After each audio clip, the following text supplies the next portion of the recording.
From the Library of Congress in Washington, D.C.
This is NBC, the National Broadcasting Company.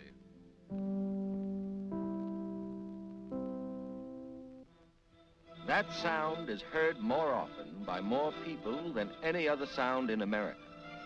Pulsing out from the transmitter tower into the tubes and coils behind your radio dial, whoever, wherever you may be. It's like a welcome knock on the door and the sound of the familiar voice of an old friend.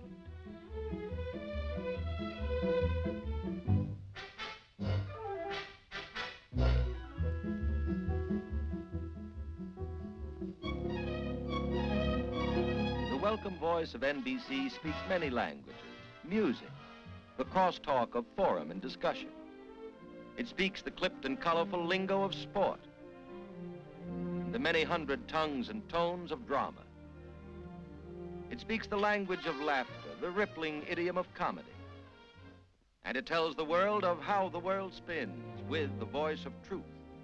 These are voices of NBC today, versatile and modulated. But do you remember more than 20 years ago when radio was learning to talk?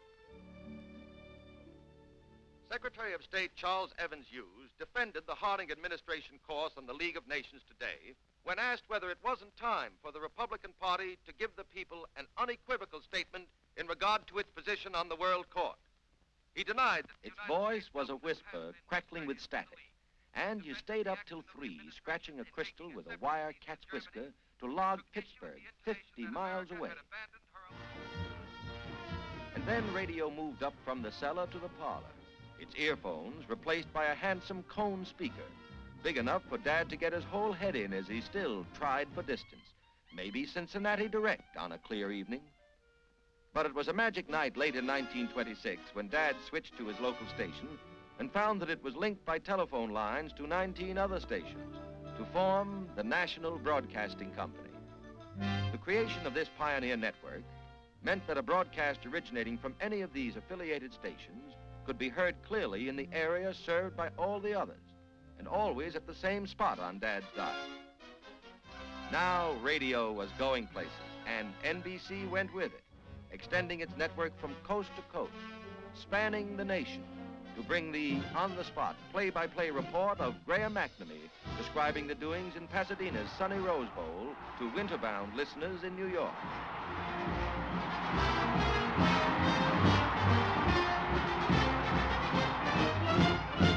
But millions of widely separated people were still to be turned into next-door neighbors. And so the cross-continental chain became a permanent web, and the web was woven into a fabric, and the fabric covers the nation, reaches up into Canada, across the Pacific, America's #1 network, more than 170 stations, independent community stations, of which only 6 are owned and operated by NBC.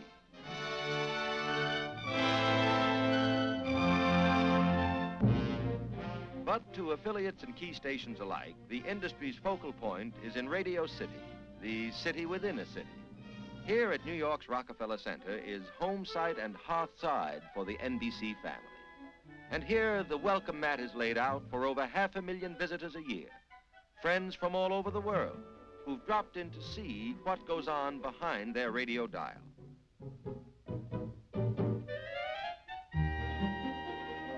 The NBC guides would have to be graduate engineers to answer all the questions that people ask on our regular tours about how a radio show is actually put on the air. That was a simpler story in the old days when this antique master control desk took only one man to operate. But today, it requires a whole team to man the panel board. From this room, programs all around the clock are routed over 16,000 miles of leased telephone lines to radio stations all over the nation. This is the nerve center of NBC.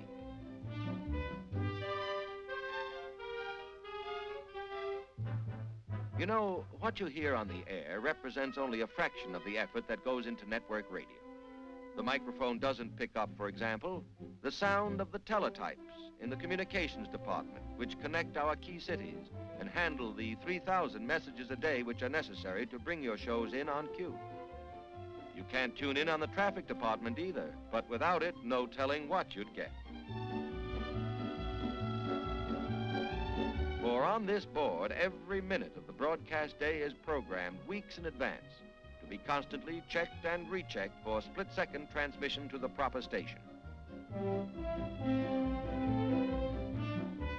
Our guests naturally always want to see some of the voices that they hear every day at home. So they usually stop in on a rehearsal studio. Here, behind a soundproof window, they can eavesdrop on a popular daytime serial, getting a final run-through before airtime. Thank you, nurse. Do you want me to stay, Doctor? No, it won't be necessary, thank you, nurse. Yes, Doctor. Sit down, Mrs. Everett, please. Well, Doctor, maybe you found out what's wrong with my husband. Maybe you can tell me about him. All those other doctors... Gertrude, that's Yeah. swell. I liked your entry line. It was flat and it's good characterization. Now, I want to get two emotions in this last speech of yours. I want to feel on that line where you sit down that you're more nervous about entering a doctor's office. I think most people generally are. And also on the other line in that little sentence there, make sure that I have the feeling that you are concerned about your husband's health. It's very serious. Oh, I Is see. that clear? Yes, I see. Just those two emotions All right. in that sentence. All right, let's run that scene again from page 18 with the doctor's line. Sit down, Mrs. Everett, please. On cue now. All right. Sit down, Mrs. Everett. I guess people are more current events conscious these days because they always want to see the NBC newsroom and maybe catch a glimpse of the dean of commentators, Mr. Kaltenborn. And that's the news picture as it looks in post-war Europe tonight. Confused enough to be sure, but certainly not altogether hopeless. Good night.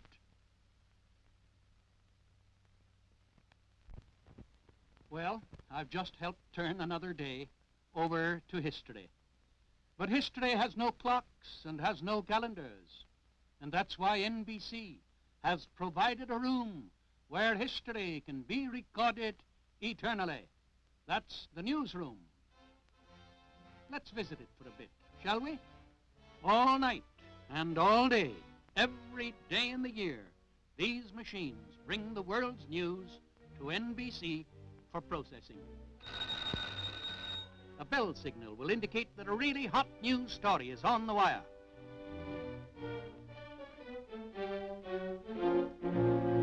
But usually, they just tick away the ordinary, everyday facts about the daily doings of humanity, scarcely pausing between stories on the national debt, the international crisis, and the National League. It is our job here to sift these facts, to analyze and evaluate them, bring them into focus with their background, and turn them into stories for radio's newspaper, the only newspaper which is perpetually going to press. Radio's magnificent job of reporting the news is a matter of record. Very little of note has occurred in the last 20 years that hasn't cut a groove in the wax of NBC's permanent transcription file. For radio is not just a thing of the moment. Reserved for all time in its archives are the sounds, the words that history made and spoke as they happened, while it was actually happening. And there's the Winnie Mae now, winging her way in with a new world's record. Around the world in the record time of 8 days, 15 hours, and 15 minutes. The crowd's rushing out on the field to meet the ship as it taxis up the runway. And from where I am, I can't see Pathe, but that looks like Wiley Post now, getting out of the plane. I've got the NBC microphone through this crowd, and it just... Wiley, will you and Harold... Still now, they've dropped rope out of the nose of the ship, and the passenger prop is lining the windows looking down. It burst into flames. Wait, get it started. It's crashing, and it's crashing terrible. If I am elected president of the United States, with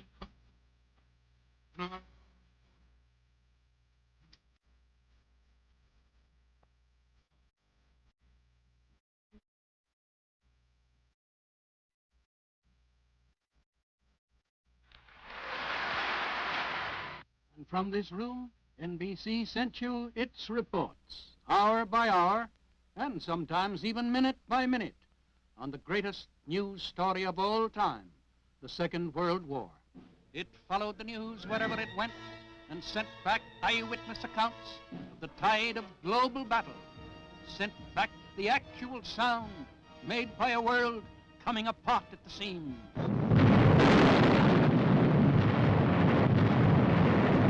And so today, NBC News and Special Events, mindful of its obligation to keep America informed, has enlarged its facilities so that everyone, in sound of a radio, has his ear to the ground. It is not intended to suspend the decision of the Security Council by an understanding that these answers have to be in before we act. If you looked closely enough behind your radio dial, you would inevitably find people. At NBC, important people. In the mailroom, for instance, the clerks who handle the thousands of letters you write into us every day. More letters than are received in many a good-sized post office. And the people in the information department who see to it that every letter is answered. For modern network radio is more than just a man with a microphone. It is 1,000 men and women performing tasks without which your receiver would be just a silent piece of furniture. Yes, radio is people. Everyone from the man who tells you who's in Studio 8H to the men who make a living slamming doors and breaking dishes.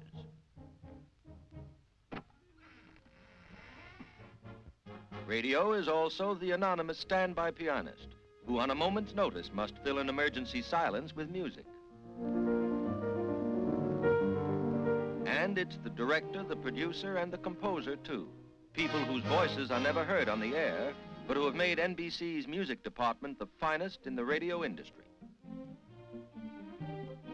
A mass of specialized detail goes into the preparation of a musical program.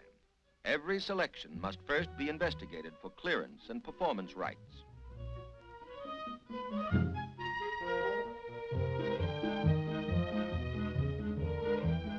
When the numbers have been cleared for broadcast, some are turned over to the composing staff and special arrangements are prepared.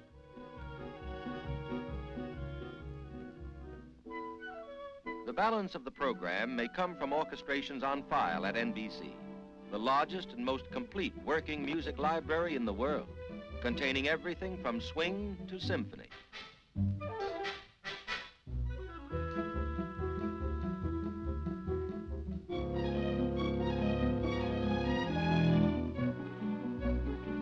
Rehearsal for the Fred Waring show, and the talent of the singer is deftly woven into the pattern of the program.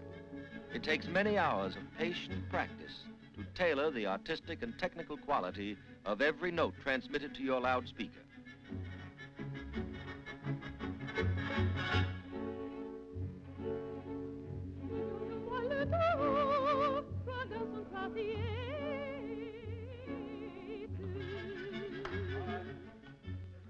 rehearsing, revising, rewriting, time to the relentless sweep hand of the stopwatch. And finally, they're on the air.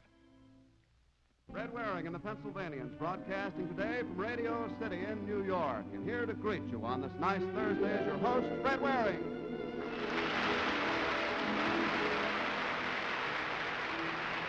Hello, everybody, and thanks for coming.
NBC New York is also the eastern terminus of radio's most famous thoroughfare, Allen's Alley. Tell me, Mr. Moody, what are your feelings about the radio?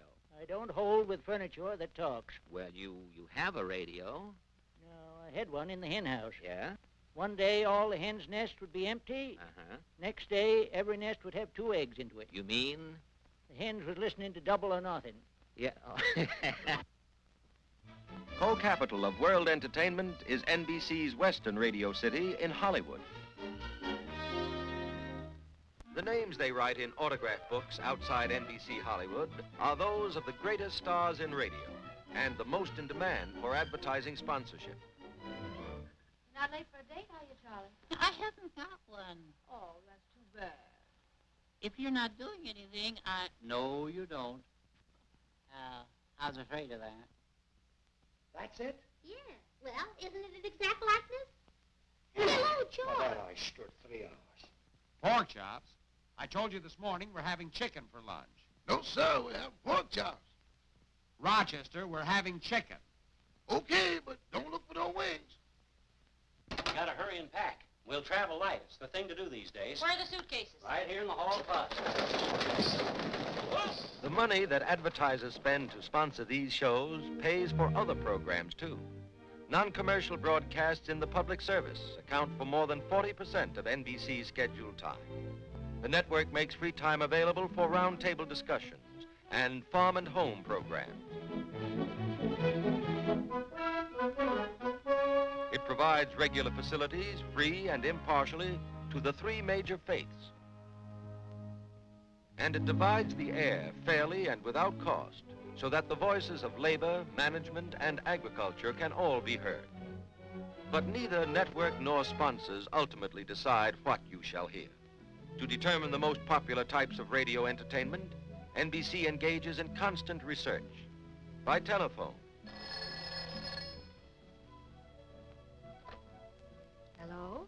This is the program rating service. We are conducting a survey of radio listening. Were you listening to your radio just now? To what program were you listening, please? By careful attendance to the wishes expressed in letters sent in by listeners all over the world. By carefully worked out scientific tests.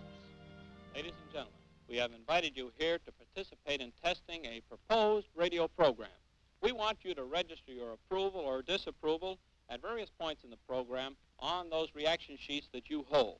As the light flashes on the screen, Please let us know how you feel about the program by checking either good or fair or poor alongside the corresponding number on your reaction sheet. And by direct contact. A kind of a program you'd recommend for your child or your grandchildren. Amusing? Amusing. Interesting to the children. Entertaining for them. I think that was very nice for children, but I don't believe that a great many grown-ups would care to listen to it. How did you feel? You've heard these older folks say it's a good program for youngsters. How do you feel being a youngster?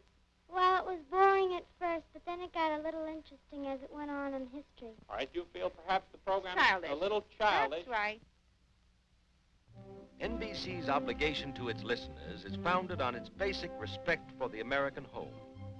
All material for the microphone is examined in the light of a zealously guarded code. The ordinary standards of good taste and public conscience incorporated into the network's program policy.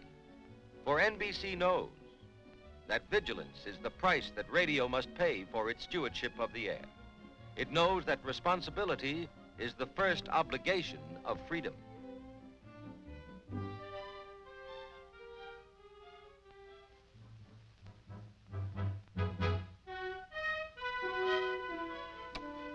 The freedom of every American to turn the switch on his radio and listen without a license to what he pleases when he pleases, and to pay no tribute for what he hears, was guaranteed by the Constitution more than 100 years before the first practical sputter was ever coaxed out of the electromagnetic wave. The freedom of the air in America is inalienable. To extend this American freedom into new and uncharted wavelengths, NBC in 1941 established the first commercial television station in the country, began immediately to expand it into a network. Adding sight to sound, it opened an electronic window, rang up the magic curtain, and ushered you to the first row, to the best seat in the house, your own easy chair.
Carved from the primitive rock crystal of yesterday's radio is the crystal ball of television, in which is visible a whole new era of communication. In one generation, voice and vision have transcended space. Science, engineering, and organization have harnessed the ratio between light and sound, so that radio or television, if you look behind your dial that is set at NBC, you will find that you are tuned in on today and focus on tomorrow.